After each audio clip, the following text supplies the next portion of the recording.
for the thanksgiving of Dr. Annalisa Sangil, Zardas and Luz Medina and family, Tess Laos and family, Mangalos family, Fred and Jenny Salalila and family, George and Telma Lintag and family, Generosa Canlas and family, Rebecca Erese and family, Lori Jimenez and family, Ten and Jenny Limson, Joannes Pharmacy, Thanksgiving and good health of Imelda Clifford Ray, Crystal Rio O'Malley, Thanksgiving and special intention of Milet Ocampo and family, Pres C. Enriquez and family, guidance and protection of the Holy Spirit of Annie B. Rezon and family, Alfredo Jr. and Amelia Julian and family, Socorro Garma and family, birthday thanksgiving of Pilar Nagal,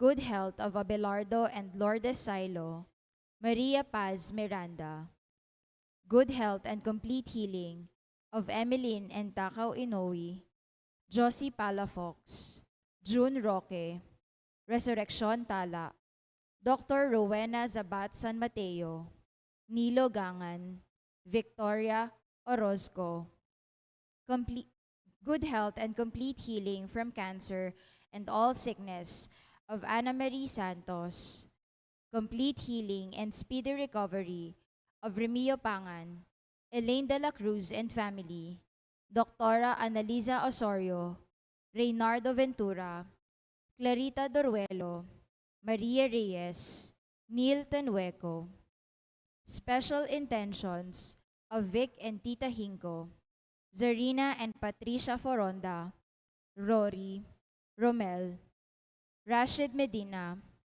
Dr. Brando and Luella Angeles, Rebecca Gomez, Jeffrey Bondok, Choi and Diane Hizon, Paulo and Tuesday Hizon, Anne Paulette S. Malang, William Russell S. Malang and family, Cañete and Ganzon family, Rainiel and Kyle, Rainiel Cañete and Kyle Ganzon, Russell Bianca, Jared Risiron, Joy and Vicky Blanco, Rosario Galang, Romel Riza and Pauline Del Rosario, Ian Josh Parungaw, Ian Parungaw, Eleanor Ventura, Jubilin R. Manalese, Camille Garcia, Nikki B. Kailao for diplomat exam in nephrology, and in remembrance of the faithful departed, Roberto Tanaka Enriquez, Cesar de Jesus, Perla Tolentino, Carmelita Garcin, Juanito and Romola Serrano, Liberato Levi Laos, Potenciana and Seferino Laos, Francisco and Juliana Abes, Richard Jules Medina, Zar Noel Medina, Agaton, Consolacion Bartolome, Eloy Sr. and Porita Medina, Virgilio and Melencio Bartolome, Pedro and Porita Cagaanan, Avelina de la Cruz, Rodolfo, Siriaco, Elpidio del Rosario, Amando Layag Sr., Estela Lalayag, Narciso Layag, Magdalena, Elio Madrid, Marnie Castro, Honorato Bustos, Oscar, Democrito, Cesar O'Malley, Natividad Buwan, Cristeta Lumbang, Merla and Olga Mangalos, Ramon Ramoneda Sr., Cesar David, Carolina Gangan, Leia Ishida, Kenneth Yusi, Lucila Malyari, Leonardo Rodriguez, Jose Yazon, Perla Yazon, Trina Yazon, Benedicta Tapia, Manuel Cerezo, Lionel Gopez, Perlito P. Canlas, Olivia Dizon, Bienvenido Balboa Ingal, Fred Mark Muriel, Pilar Reyes, Leonardo Reyes, Sister Visitacion M. Fortaleza OP, and for all the souls in purgatory.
As one family, let us begin our celebration with our act of faith. In the name of the Father, and of the Son, and of the Holy Spirit. Amen. The grace of our Lord Jesus Christ, and the love of God, and the communion of the Holy Spirit be with you all. And with your spirit. Friends, to prepare ourselves to celebrate these sacred mysteries, let us call to mind all our sins.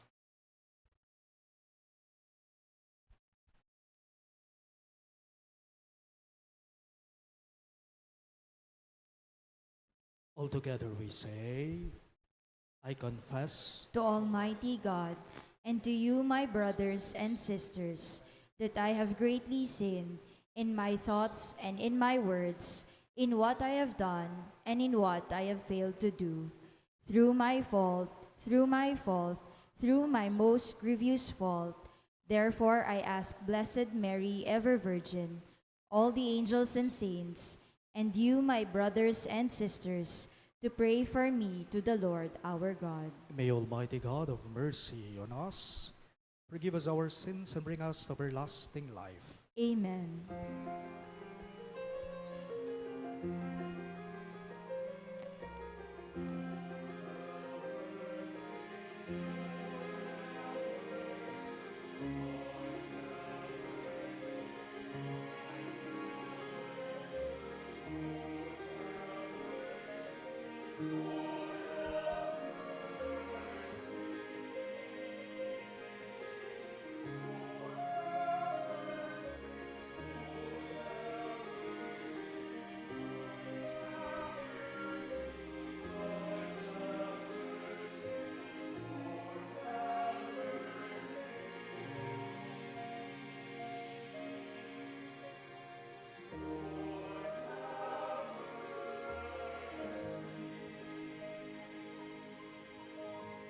Glory to God in the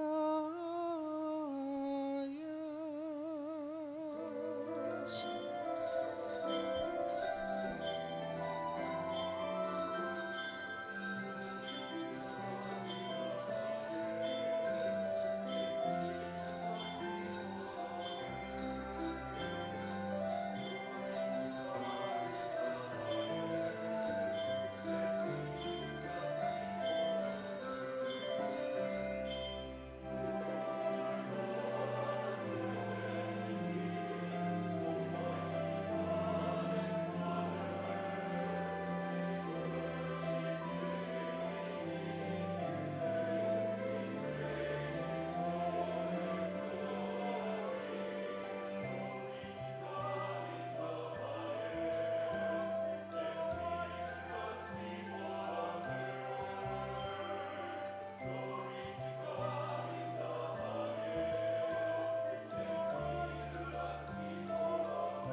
Let us pray.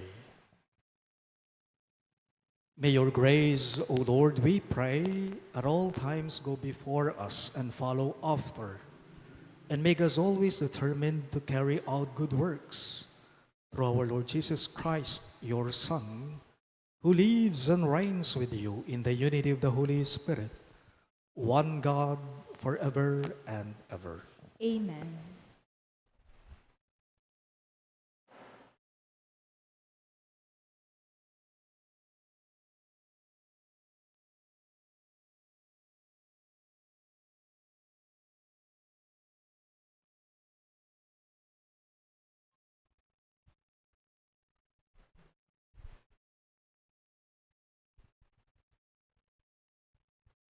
A reading from the second book of Kings. Naaman went down and plunged into the Jordan 7 times at the word of Elisha, the man of God. His flesh became again like the flesh of a little child, and he was clean of his leprosy. Naaman returned with his whole retinue to the man of God. On his arrival, he stood before Elisha and said, "Now I know that there is no God in all the earth except in Israel. Please accept a gift from your servant." Elisha replied, "As the Lord lives whom I serve, I will not take it." And despite Naaman's urging, he still refused. Naaman said, "If you will not accept, please let me, your servant, have 2 mule loads of earth, for I will no longer offer holocaust or sacrifice to any other god except to the Lord."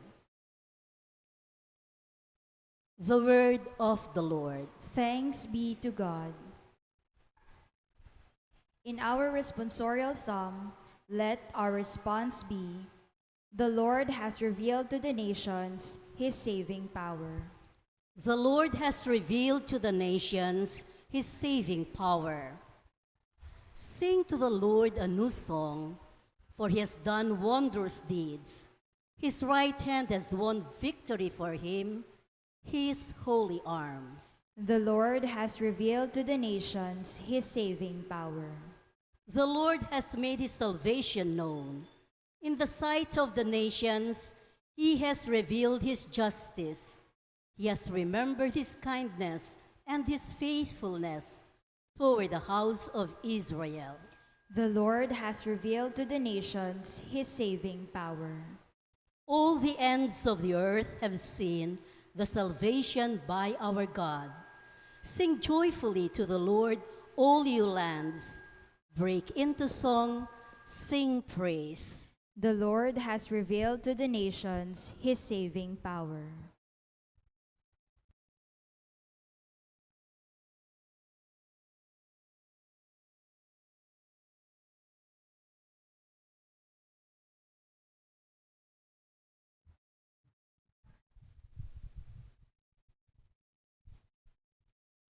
A reading from the second letter of St. Paul to Timothy. Beloved, remember Jesus Christ, raised from the dead, a descendant of David. Such is my gospel, for which I am suffering, even to the point of chains, like a criminal. But the word of God is not chained. Therefore, I bear with everything for the sake of those who are chosen, so that they too may obtain the salvation that is in Christ Jesus, together with eternal glory. This saying is trustworthy. If we have died with him, we shall also live with him. If we persevere, we shall also reign with him. But if we deny him, He will deny us. If we are unfaithful, He remains faithful, for He cannot deny Himself. The word of the Lord. Thanks be to God. We shall now rise to honor the Holy Gospel.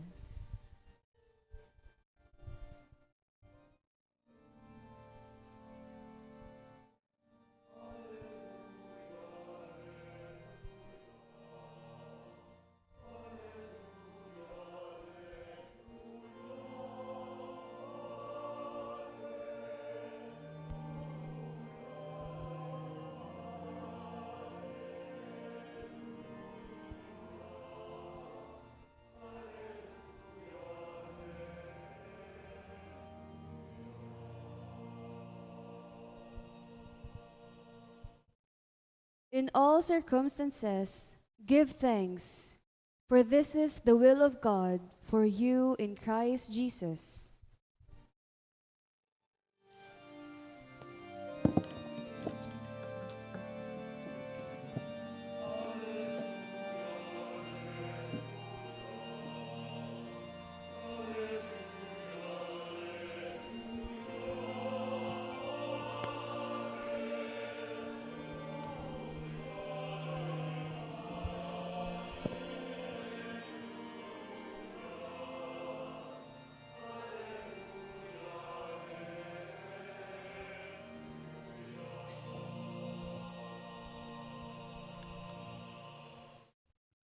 The Lord be with you. And with your spirit, A reading from the Holy Gospel according to Saint Luke. glory to you, O Lord.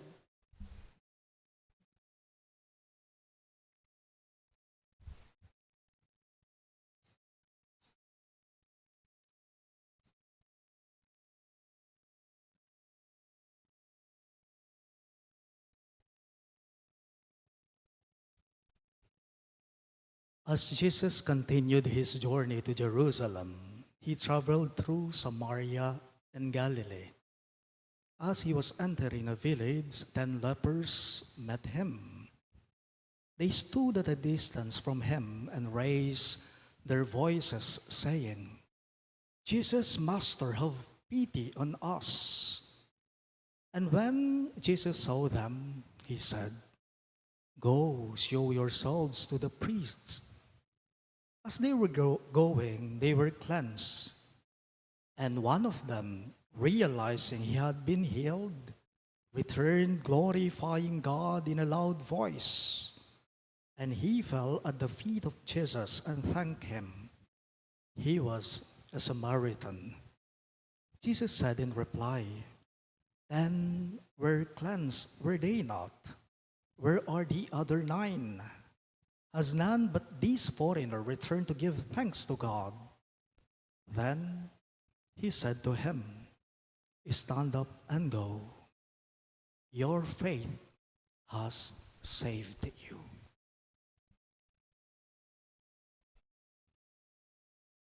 My dear friends, the good news of our salvation. Praise to you, Lord Jesus Christ.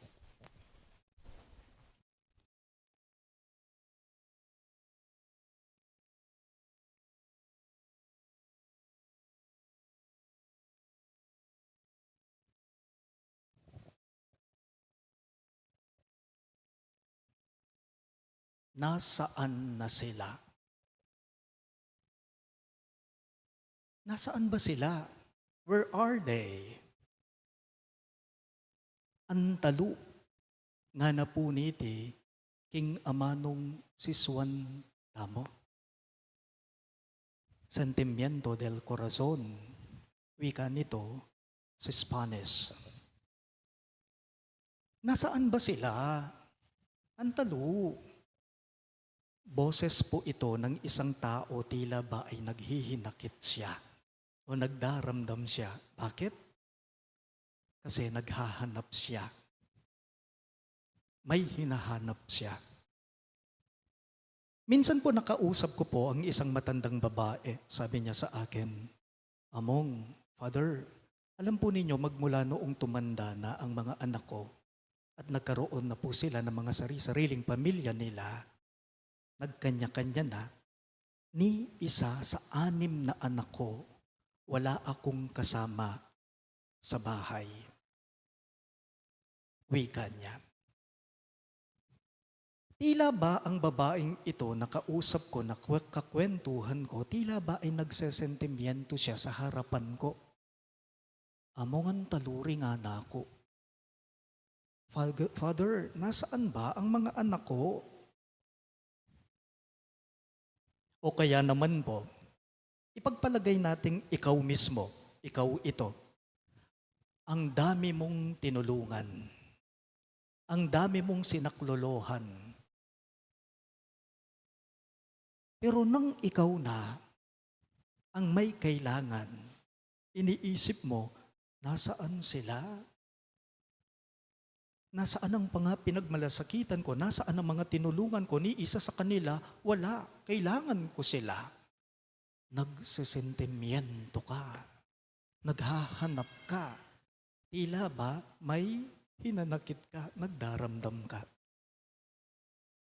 Even in our gospel for this Sunday, my dear friends, Jesus has the same sentiment. Today's gospel is about the 10 lepers. 10 ang lumapit sa akin, sabi ni Jesus sa pagbasa natin. 10 ang lumapit sa akin, 10 ang nagpatulong sa akin. Pero nasa saan sila? Nasaan ang 9? Sabi ni Jesus sa ating pagbasa. In today's gospel, 9 out of the 10 lepers who were cured did not have enough gratitude to return or come back and thank God. Tanong, hindi po ba naisip ng 9 na ito na magpasalamat sila kasi hindi na bumalik pa eh? Hindi ba nila naisip na balikan si Jesus upang sabihin sa kanya na, thank you, Jesus? Hindi ba nila naisip ang 9 na ito na magpasalamat? I would like to believe, marahil, ay naisip naman nila na magpasalamat sila, kaso ang naging problema, hindi nila ginawa. Oo, naisip nila, sumagi sa isipan nila na magpasalamat sila, kaso marahil ay nagkaabirya, hindi nila nagawa. Paulining miyayaliwang kasasangkanan, paulining mapupuput dang kapasalamatan. Paalala lang po, baka naman tayo kapag nagdarasal tayo, baka naman tayo kapag humihingi tayo sa Diyos, o kaya kinakausap natin siya sa pamamagitan ng dasal natin, baka naman ang nasasambit natin, imbes na Lord, Lord, o Panginoon, Panginoon, baka naman ang nasasambit mo ay pahingi noon, or penge noon. Wari po dapating mumuna ng sasambit laning kaya katamong dila po tang mga dita mo, yapin ing kapurian at kapasalamatan. Purihin muna siya, pasalamatan muna natin siya.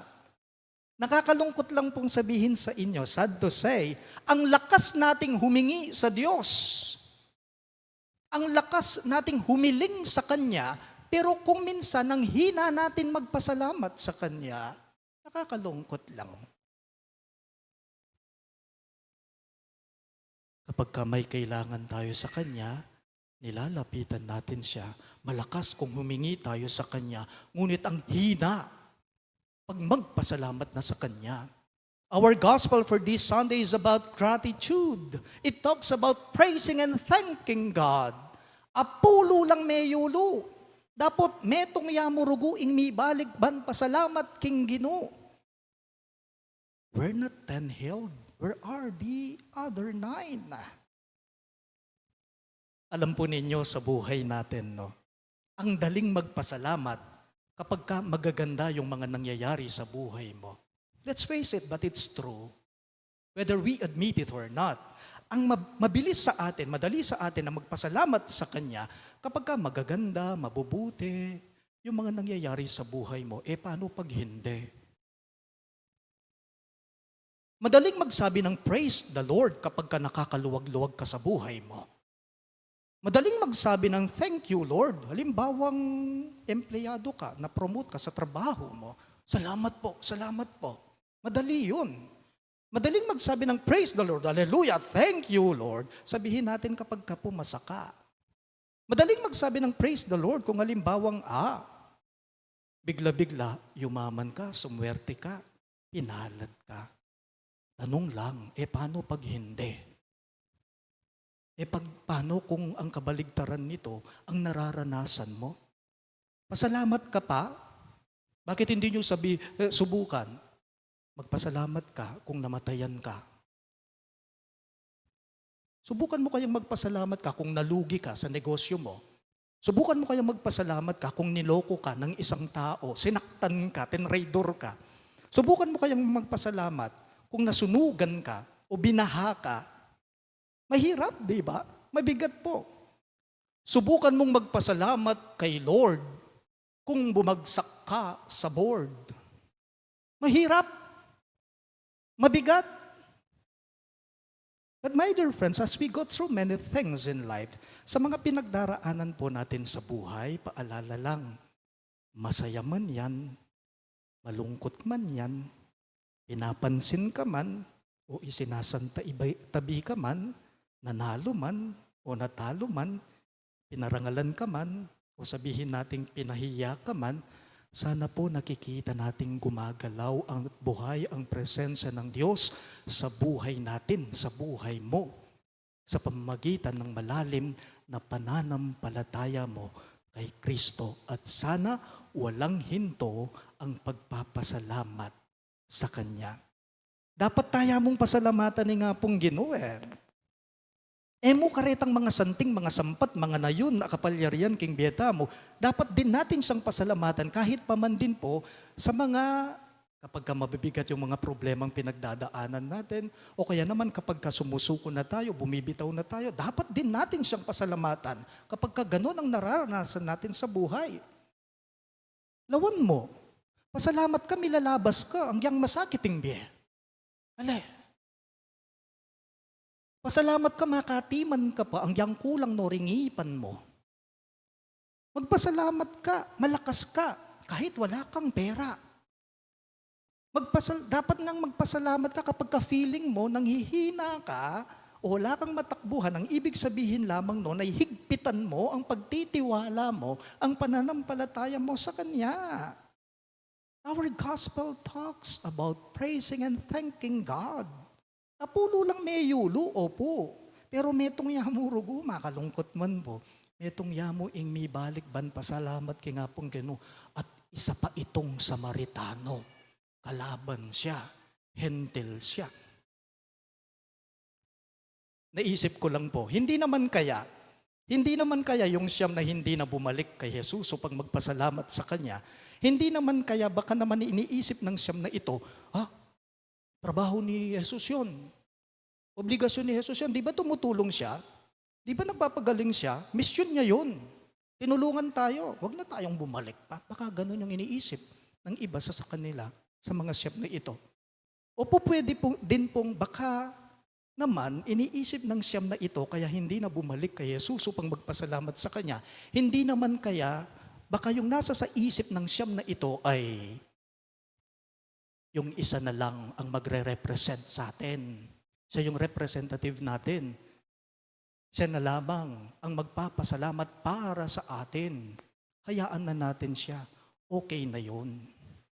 Tanong lang po, naghihintay ba ang Diyos sa atin na pasalamatan natin siya sa mga biyaya, pagpapalang ipinagkakaloob niya sa atin?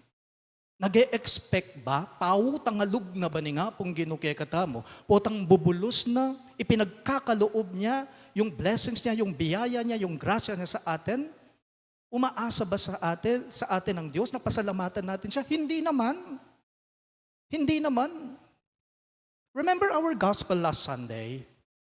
Last Sunday, yung latter part ng ebanghelyo natin, kung natatandaan pa po ninyo, kay ba't mo kanong di napat mayap? Nakakano manaya pang ablas nga na.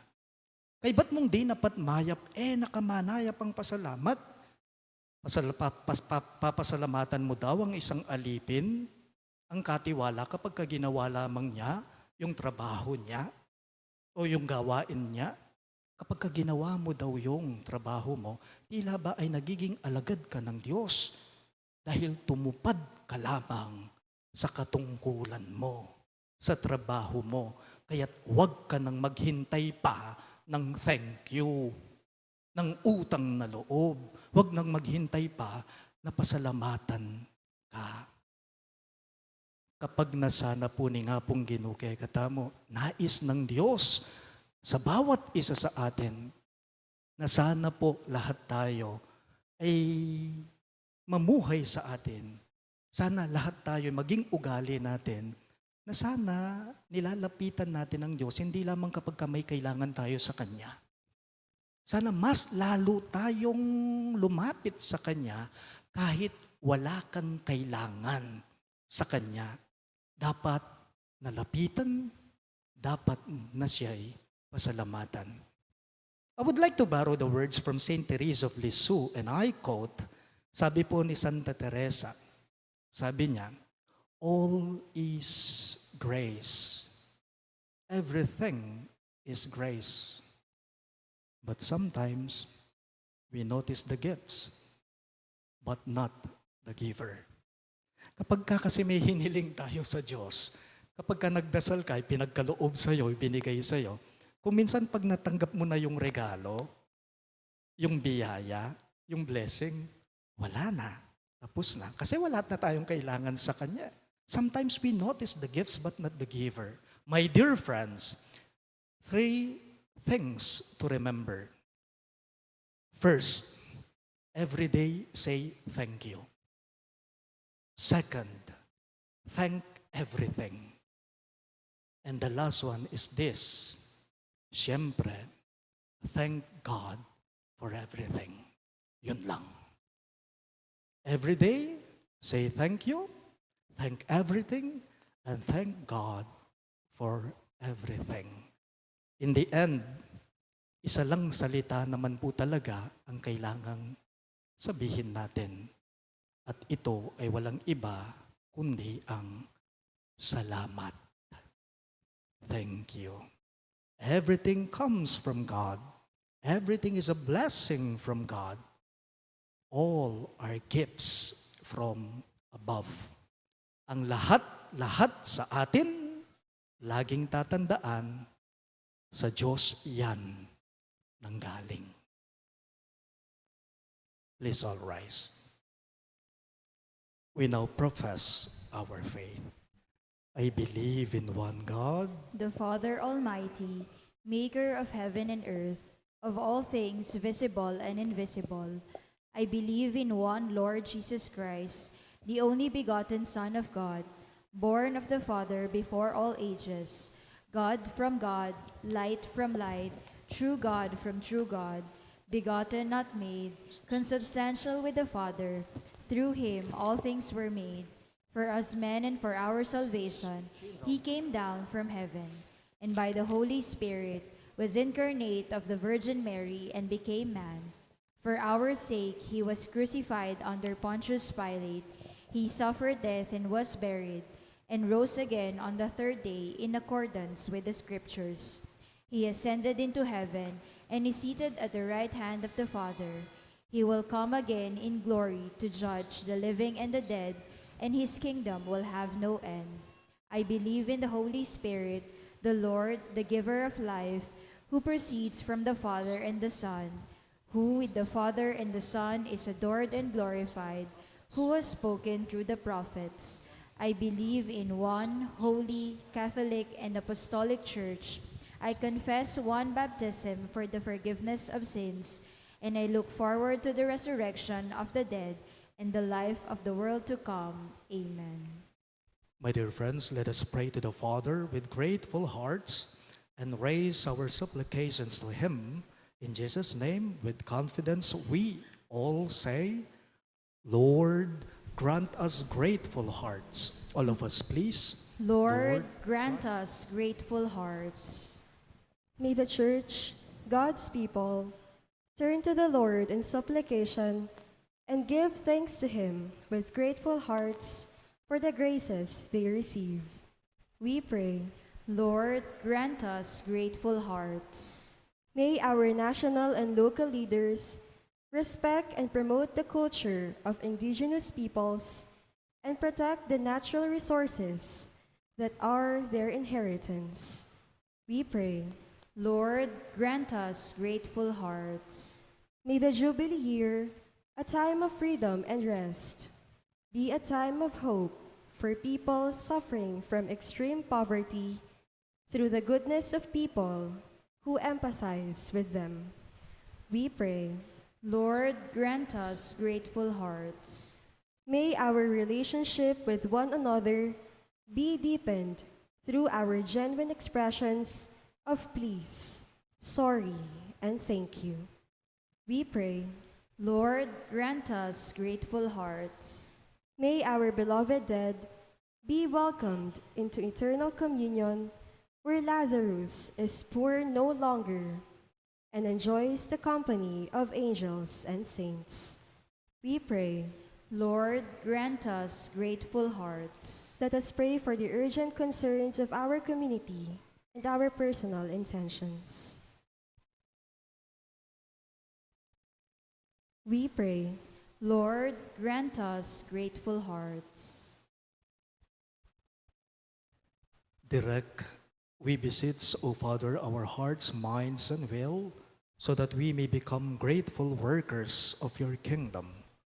We ask this through Christ, our Lord. Amen.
We all rise for the incensing.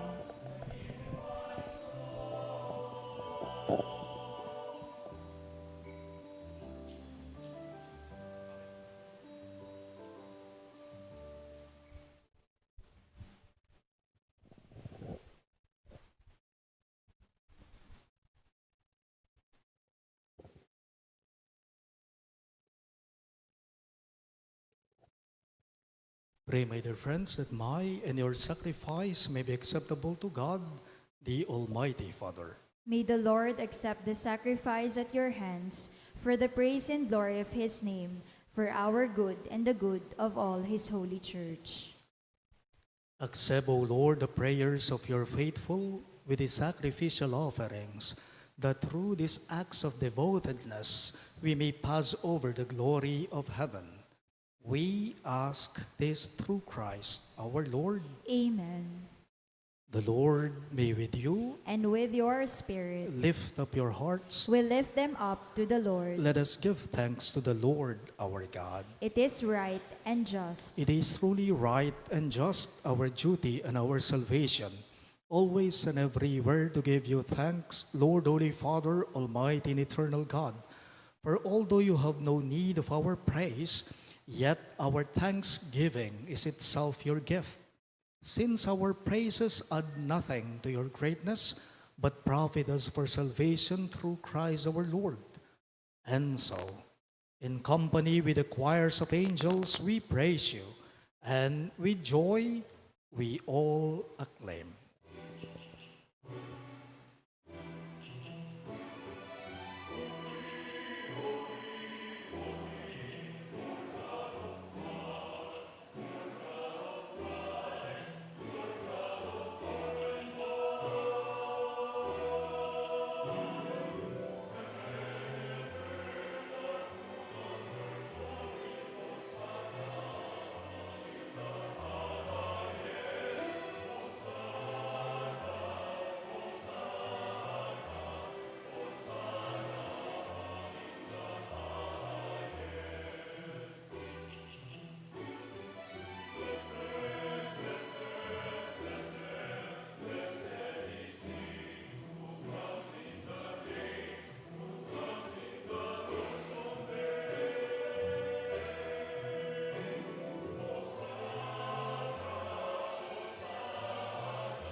You are indeed holy, O Lord, the fount of all holiness.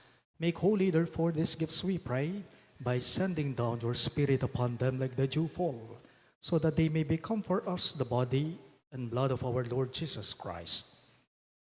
At the time he was betrayed and entered willingly into his passion, he took bread and giving thanks, broke it, and gave it to his disciples, saying, "Take this, all of you, and eat of it, for this is my body, which will be given up for you."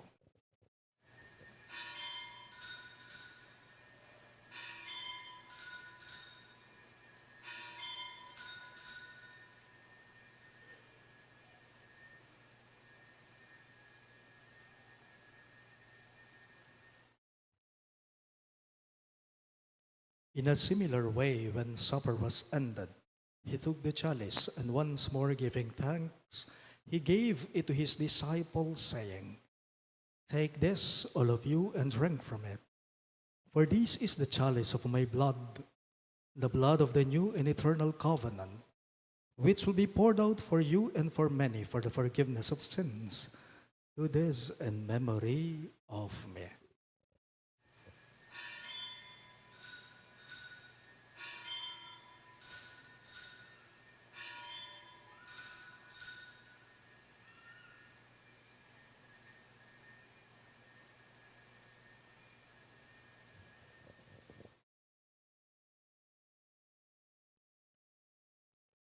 The mystery of faith.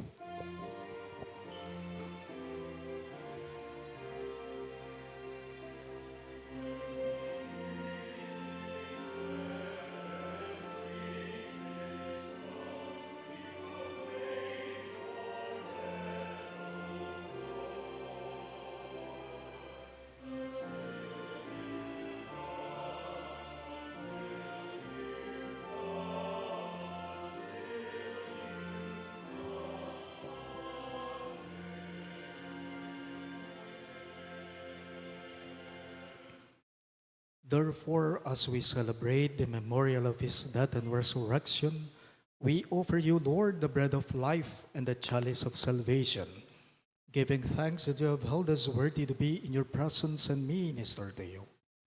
Humbly we pray that partaking of the body and blood of Christ, we may be gathered into one by the Holy Spirit.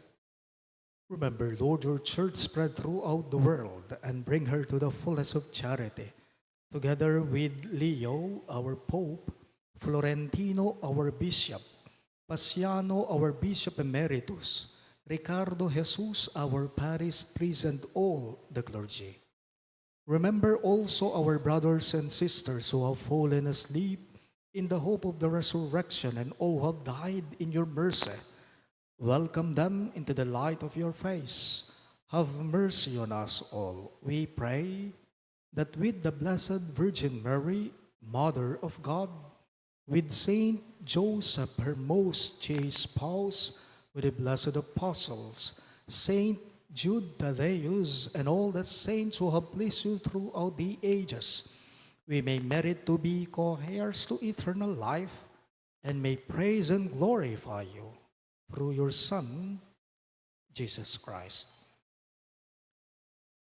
Through him, with him, and in him, in the unity of the Holy Spirit, all glory and honor is yours, Almighty Father, forever and ever.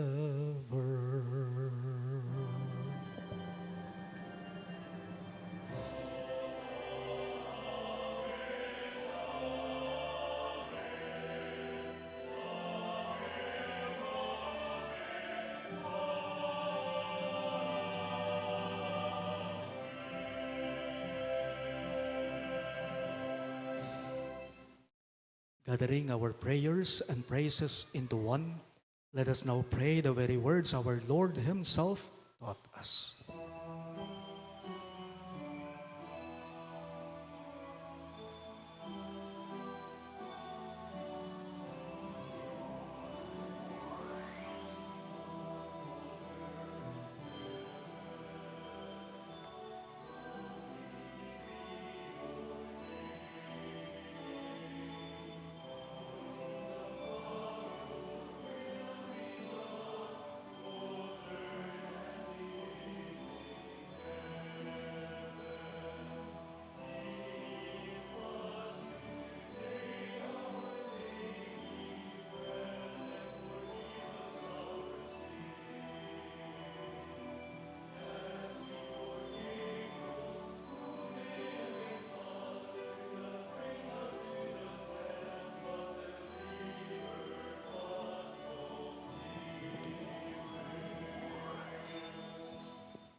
Deliver us, Lord, we pray, from every evil. Graciously grant peace in our days, that by the hope of your mercy we may be always free from sin and safe from all distress, as we await the blessed hope and the coming of our Savior, Jesus Christ.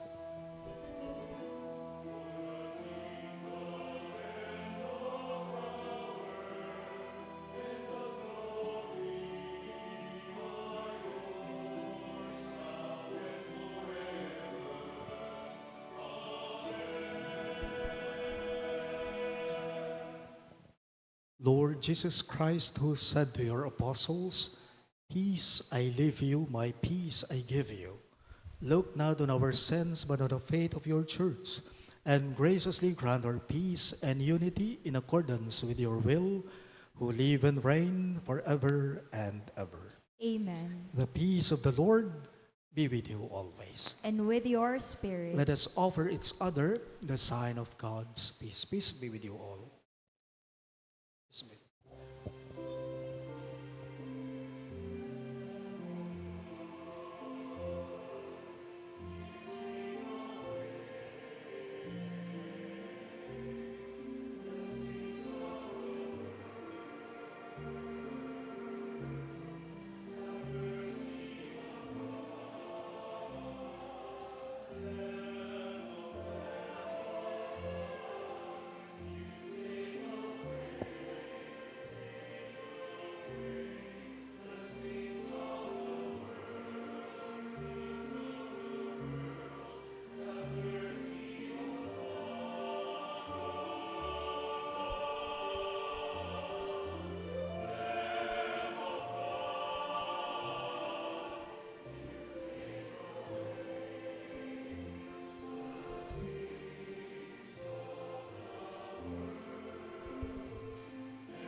Behold our merciful Lord Christ Jesus. He is the Lamb of God who takes away the sins of the world. Happy are those who are called to his supper. Lord, I am not worthy that you should enter under my roof, but only say the word, and my soul shall be healed.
Announcement.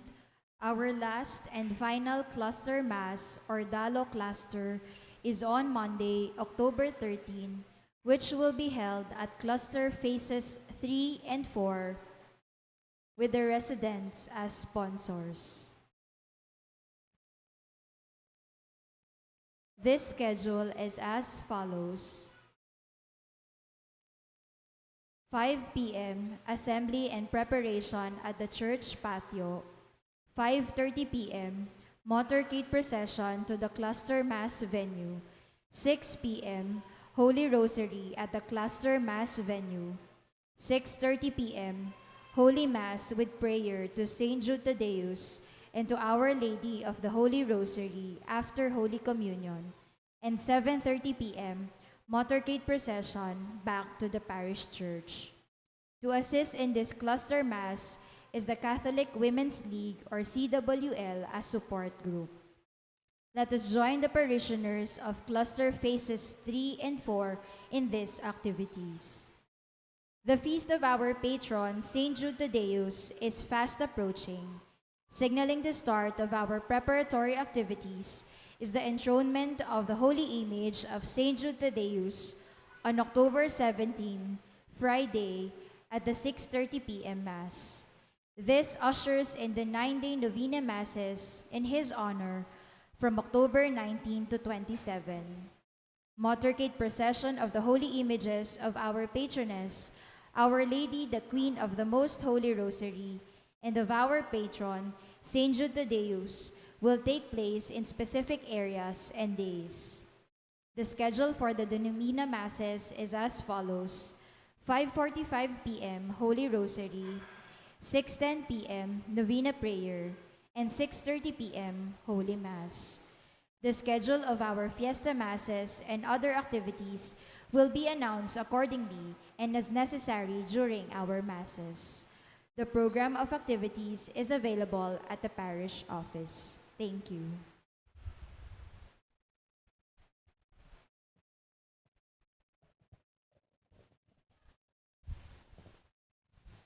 Please rise. Let us pray.